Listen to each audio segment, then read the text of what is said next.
अभी दिल्ली के फुटपाथों पर बेचा लिट्टी चोखा। पवन सिंह के अब भी पैर छूता हूँ।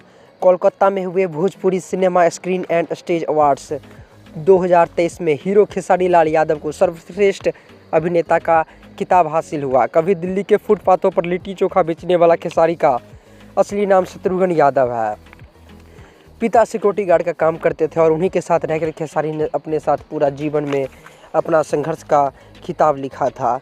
जैसे कि आपको लोगों को पता ही है कि जो खेसारी लाल यादव है अपने भोजपुरी के एकदम से सुपर डुपर सुपर स्टार है और इनके जो यूट्यूब इंडिया 2022 में टॉप 10 म्यूजिक में इनका भी 2 म्यूजिक शामिल हुआ। तो इनके विचारधारा इस तरह है कि ये पवन सिंह के अब भी पैर छूते हैं। मैं आपको बता दूं इनका पवन सिंह मेरे जरा सा एक इंटरव्यू हुई इनके साथ और पवन सिंह के इन्होंने बताया कि पवन सिंह मेरे बड़े भाई हैं। वो अपनी जगह पर बहुत बड़े स्टार हैं और हम अपनी जगह पर खेल रहे हैं।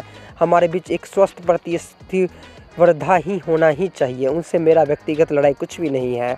आज भी जब वह मिलते हैं तो मैं उनका पैर छूता हूँ। ये मेरे संस्कार है। एक बड़े भाई की तरह उनके प्रति मेरे दिल में हमेशा ही इज्जत रहेगी। ये जरा सा हमारा अमर उजाला का रिपोर्ट है।